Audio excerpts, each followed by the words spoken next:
Siemanko, dzisiaj na warsztacie piecyk z Peugeota Boxera. Po wstępnej diagnozie kilka uszkodzeń dość poważnych. Tutaj mam rozwaloną pompkę paliwa, nie działa dmuchawa, jakiś problem ze sterownikiem. Zaraz go rozkręcę, zobaczę co jeszcze, bo być może jeszcze w środku jakiś Saigon może być. No i jak wiadomo, w Peugeotach, czy to Boxer, czy 807, pourywane śruby, ale to niedługo nagram film, jak te śruby bez rozwiercania wykręcić, bo da się, jest dobry sposób na to. Link oczywiście w opisie.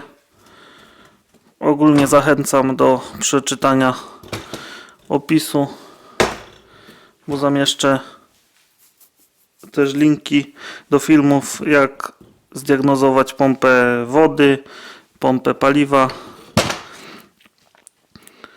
Tutaj jeszcze dla użytkowników, którzy chcą rozbudować taki dogrzewacz do funkcji ogrzewania postojowego przy kostkach na piecu, żeby dołożyć zegarek 15:30 albo 15:33, wystarczy wyciągnąć sobie z pinu pierwszego przewód prosto, bezpośrednio do zegara sterującego i to nam będzie uruchamiać plusem piecyk. Wystarczy tam jeszcze wysterować nadmuch w aucie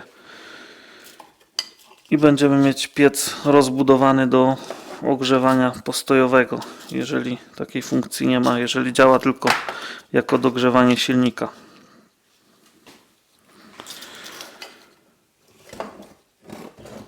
Tutaj przy tym modelu pieców nie ma jakiejś filozofii, rozkręca się go. Najpierw zdejmuje się ten środkowy plastik, tutaj na dwóch zaczepach, z tyłu i z przodu. Najpierw z tyłu podważa się, wyciąga, później pod spodem są kostki, wypinamy je i resztę już kładziemy sobie go w ten sposób. Wszystko rozkręcamy od tej strony, zostaje nam sam wymiennik ciepła. No i na wymienniku jeszcze sterownik na 4 śruby pod dekielkiem i sam sterownik, jeszcze jest dwa elementy sterownika dociśnięte taką blaszką na Torx T15. Ogólnie cały piecyk rozkręca się Torxem T20. Raczej z tym nie powinno być problemu. Mogą się niektóre śruby urywać, ale można je później powykręcać. Także biorę się do pracy. Nie będę nagrywał całego procesu rozkręcania, gdyż prawdopodobnie gdzieś na kanale jest film, gdzie skręcam taki piec. Można sobie poszukać. Nie będę dublował tych czynności kilka razy. Piecyk mam rozłożony. Standardowo uszczelka spękała od palnika. Tutaj wentylator podłączony do prądu nie kręci się w ogóle, czyli jest trup. Palnik wygląda całkiem przyzwoicie.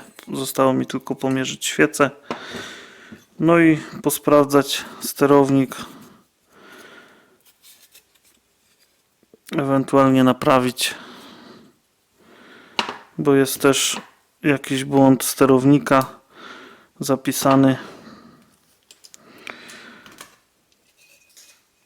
Standardowo kilka śrubek urwanych. Tu od sterownika dwie, tutaj od dmuchawy. Ale z tym nie będzie problemu, to wszystko idzie wykręcić. Teraz tylko dać znać właścicielowi o kosztach i czekać na decyzję. Naprawiamy czy wywalamy. Jak się domyślacie, padło hasło robimy, więc piec mam już prawie zrobiony, poskręcany. Został pomalowany farbą proszkową. Tutaj wymiennik ciepła i dmuchawa zwykłą farbą proszkową, a ten środek, gdzie najbardziej się wiadomo przy wydechu nagrzewa, wysokotemperaturową, ma wytrzymać 550 stopni. Przy pompce obiegowej jedynie wymieniłem śrubki na nowe, znaczy się ocynkowane, stare, ale ocynkowane na nowo, bo jak wiadomo często gdy rdzewieją, ten plastik tutaj pęka, pompka się rozszczelnia, one już były dość mocno skorodowane i ja tutaj w tych piecach, gdzie są montowane gdzieś tam w nadkolach czy pod podłogą, pod tą uszczelkę pod sterownikiem od strony aluminium daję silikon Reinza, żeby to było trochę trwalsze.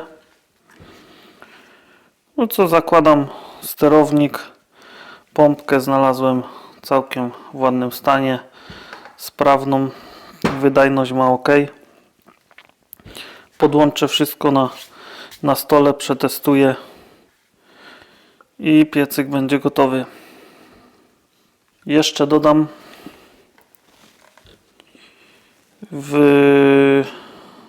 otwory na śruby z tyłu.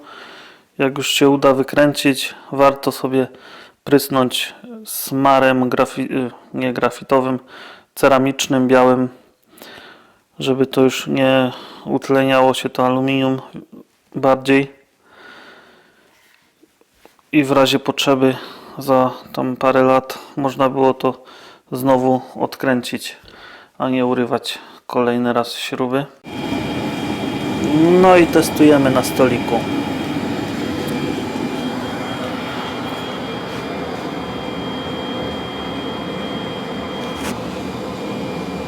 Wszystko chodzi wzorowo.